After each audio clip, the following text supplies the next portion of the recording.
Have you guys heard of the hot swap method? This is where you pull a damaged HDMI port out of the board and place a new one right away, so it's super quick. Well, in today's video, I'm actually going to show you guys. So here we have a PS5 with a damaged HDMI port. It just destroyed. The center part is just missing, which actually damaged a pad as well. So we got to fix a ripped pad. It's going to add a little more extra time. But this hot swap method makes things super fast, super quick, and super easy. This works with Xboxes, PlayStations, even Nintendo Switch if you're super careful. So I hope you guys stick around for the whole video because I'm going to show you everything, step by step. So hi, I'm Jesse from VCC Board Repairs. Thanks a lot for joining us here on the channel. Make sure you smash that like button if you like these tutorials. Subscribe to the channel to see more like this and share this video with all your friends. Also, don't forget, I will link to all the tools I use in today's video down below, as well as this t-shirt. So if you want to support the channel, go ahead and pick one up. So let's go ahead and get started.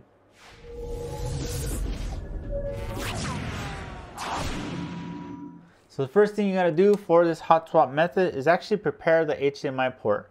So this is a replacement HDMI port, which I'll link down below on where to buy some. These are high quality ports. And first thing we got to do is actually tin the pads. So I'm going to use my board holder here.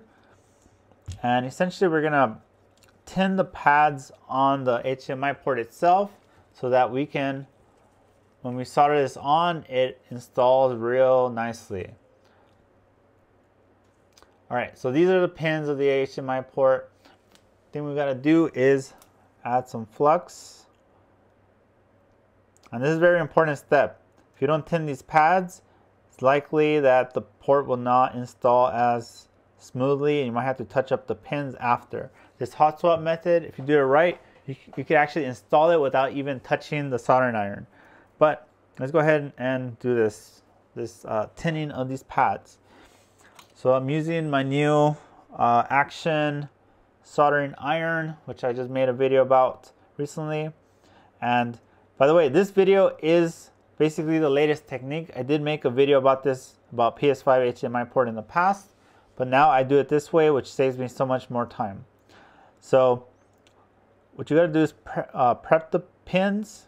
So what I like to do is actually go under the pin using this knife tip, feed some solder wire to the iron, and essentially go under each pad. This ensures that the opposite side, basically when it's installed, the top side is tinned, and then you come on this side as well. Alright, so now we have all the pins tinned, which means there's solder installed there. But also the other trick is you have to make little pointy tips on them. This is where it gets tricky and you gotta have some precision with your iron. So essentially you touch the tip of your iron with the little blob of solder on the tip of the iron, kind of touch it with kind of like that. It's a little tricky, but see the little spikes? Essentially this allows the port to make contact with the pads really easily. So once all the solder is melted and it's kind of flowing together, this extra solder will grab onto the pads and make it so you don't have to touch it up with the iron after. Ideally, you want to point them up towards you. That way, when the port is sitting on the board, is like reaching towards the pads.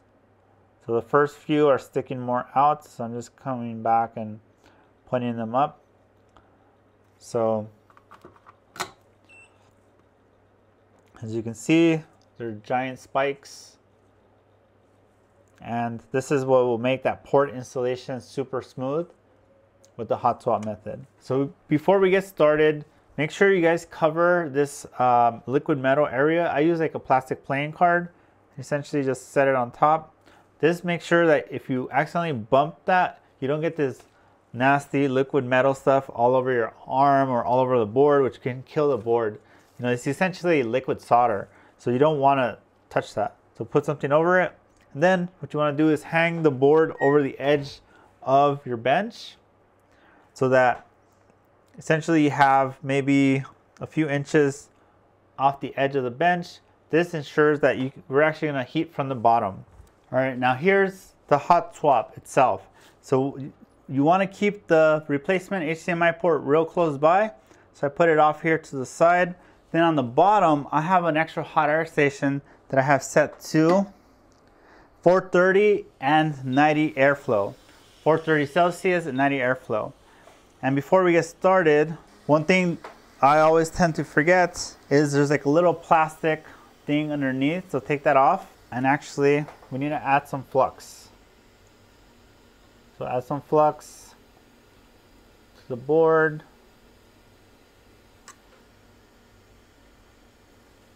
To the pads. Now I do realize just now some of the pins from from the original port are still there. So I'll pull them while I'm heating it. All right. So we have 430 Celsius, 90 air, and we begin. So essentially heat from the bottom, and you give it maybe like 30 seconds. Have your tweezers ready so you can pull this one and place the new one. Now, like I said, I technically can't do that because I have some broken pins in here stuck on the pads. So, but imagine if they weren't there, you would basically not just skip that step. So just heat it, look at the anchors themselves here. And by the way, there are some components underneath the board, but the heat is not going to do anything to them. I have seen some people put Kapton tape down there for some reason, which I don't understand. Essentially just keep heating from the bottom, go in circles.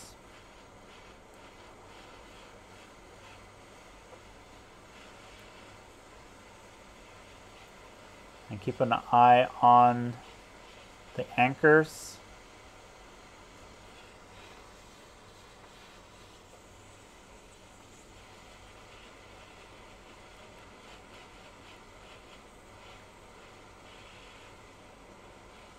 Keep going. It's still not melted. All right, I am seeing this anchor has melted. The other ones are melted. And you can remove it.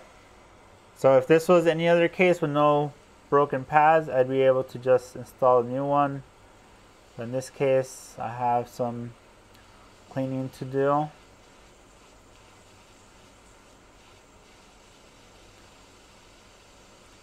Let me just do that. Get them out of the way.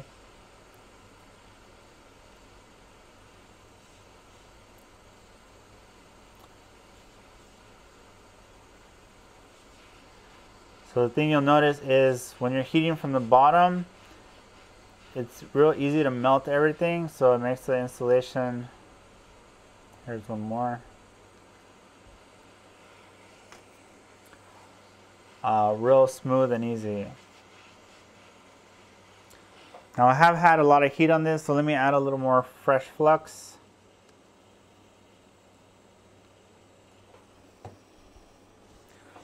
By the way, you might have to try different temps for your station. In my station, this is the temps I use. You also got to consider, you know, there is plastic inside the port, so you don't want to melt that. Here's my new port. All right, gotta keep an eye on the solder on the anchors. Make sure they're liquid, and then I can place this in.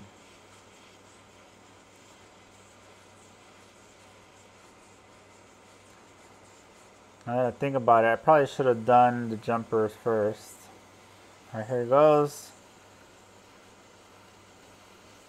Essentially, I'm pushing down, making sure HDMI port is going to sit flat. But I can see all the solder joints have melted. And pull it away and just wait. So imagine if I didn't have to mess with the pads And if there were no rip pads, I basically pull the old port, put the new one, let it cool down, and then do a visual inspection and then check. All right, so now let's take a look at the pins. And really the goal is to see the pins making solid connection with the pads. As you can see here, they all look like they're soldered on. Now there is a way to check, is essentially poke each one to see if any of them move.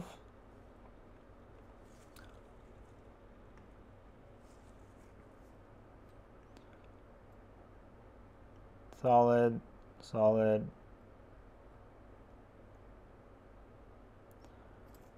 Now there's some that are visually like obvious that it flowed and is one solid solder joint. Some don't look as good as others, but over time, with practice, you'll start to be able to get them all to look like the ones here on the right. Those look all solid solder joints. All right, so now we gotta fix the broken trace and run a jumper. So this is the fun part. All right, so another thing is there's a little capacitor here that's also missing. So we'll install that too. The highest priority right now is this pad right here. So if you can see, there's that pad is missing, and what we can do is just run a jumper to the top of that pin, and then that's it. Now this is a little tricky because of how big the board is. So I'm going to I have the iPinch board holder here on the right side of me that is holding the board at an angle. That way we can see what we're doing here. All right, the port is cooled down by now. Essentially, we use a blade, number 11 scalpel blade, to expose the trace, which was damaged. That connection was severed from this pin to this location. So we gotta do that. Add some flux. It's a lot. It's more than necessary, but whatever. All right. Tin the trace. The jumper is basically already, the pin on the HDMI port is already tinned. Let me get a jumper wire. Oh, there's a lot of lint on here. These are old jumpers, and I do have a lot of lint. It's mostly dog hair, probably.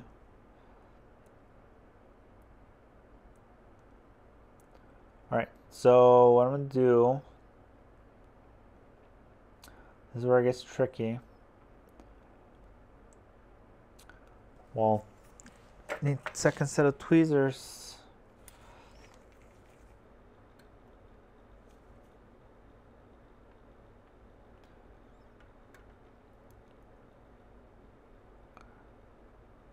Okay, so I'm trying to line it up as best I can. With my left hand, I'm holding the tweezers. My right hand, I'm coming here with my iron. And attaching the jumper. Oh, look at that. It attached. And then I'm gonna bump this side to make that connection. All right. It's not installed yet. Let me just kind of maneuver the jumper to position.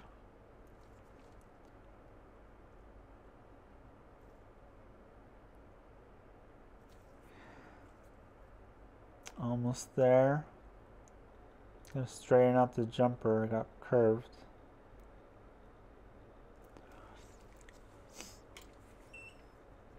All right, here I come.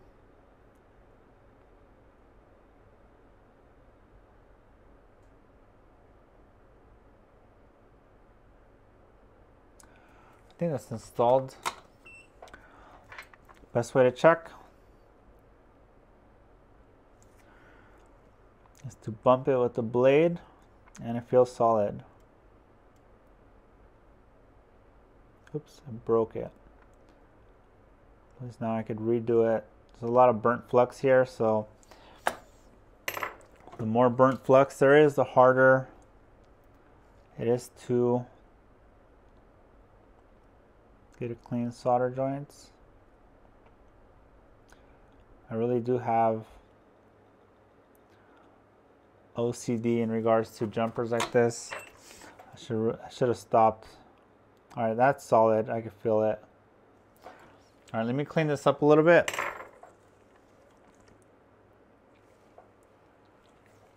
Now you gotta be gentle here because you want to break the jumper.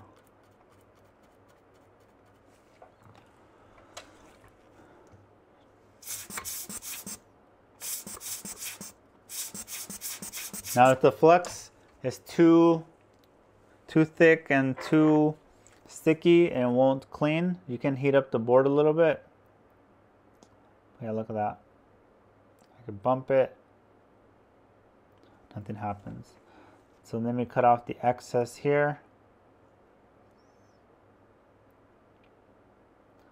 And put this away under my mat over here. All right, so I got the jumper installed. And technically I don't need to put any UV mask. Although I should, because I am going to install a component here. Let me clean this up.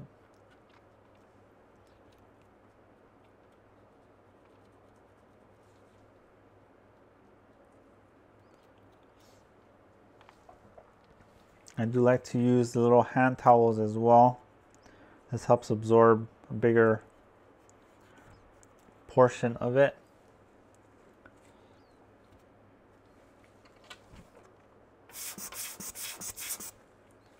Also, since I need to use UV mask, I do need to clean it very well. All right. Quick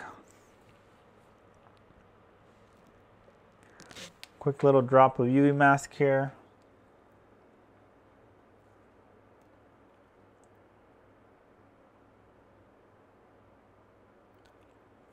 So one on the trace, one on the pin. I guess might as well all this. Doesn't have to be pretty as long as it holds it. Let me clean my tools from the UV stuff. Let me get my little UV lamp.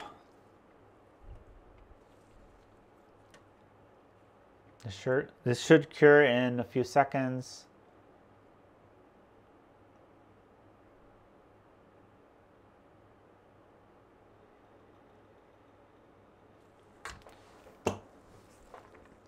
All right. So now the jumper is secured, it's not going to go anywhere. That's pretty much solid. So now let's focus on this cap that we got to replace.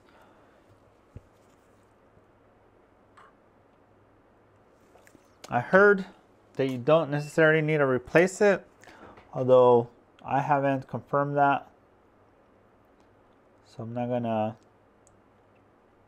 say one way or another, but I'm just going to replace it. I do have replacements available as well. All right, I got two big fat pads there. Now let me get the capacitor. All right, so I got here my capacitor. These are 0.1 microfarad 0201 size capacitor. You can find them in the link in the video description as well.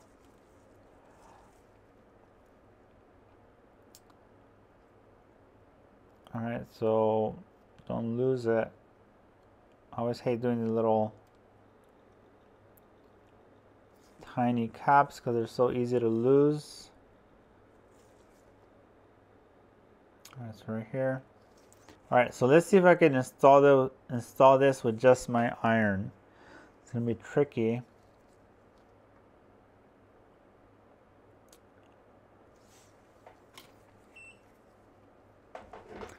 All right, I gotta hold it in the right position with this HDMI port in the way.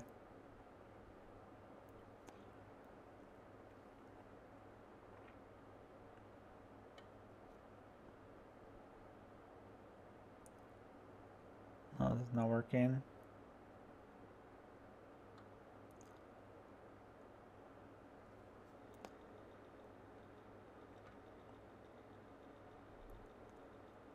All right, I'm just gonna install it the old-fashioned way, and by that I mean with heat from underneath, which is not old-fashioned.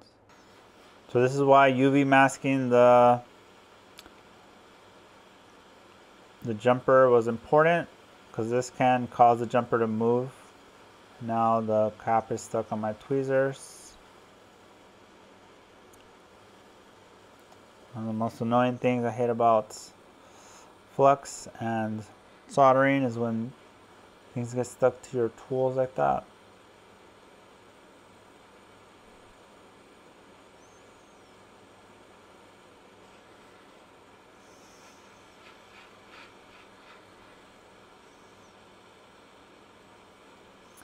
So I did tin these pads, so this makes it so it should be easier to install. There it goes. All right, that's it. So this HDMI port job is done. So although this did take longer, we did have to run jumpers, but in a perfect scenario, a clean HDMI port. Let me clean off some of this flux. If it was just a standard HDMI port swap, no jumpers, it would have been so much faster.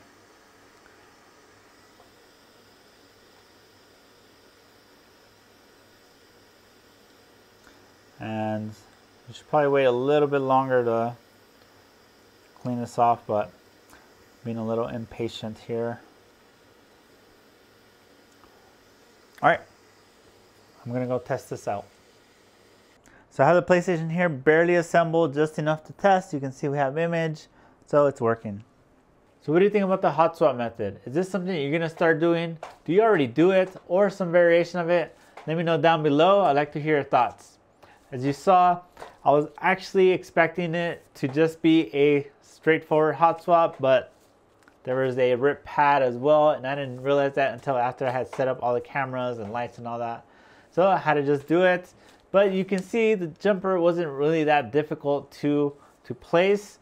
It probably would have been easier had I just run the jumper before placing the HDMI port, but I kind of mostly wanted to show you guys pulling the old port and putting a new one was so simple. So I hope you guys enjoyed the video. Smash the like button, subscribe to the channel. Check out the links down below, because I will also link to my electric screwdriver that I use for consoles. Highly recommend you get one, as well as just my standard microscope, soldering iron, you know, where to get the replacement HDMI ports and all that. So hope you guys enjoy the video. I will see you guys in the next one.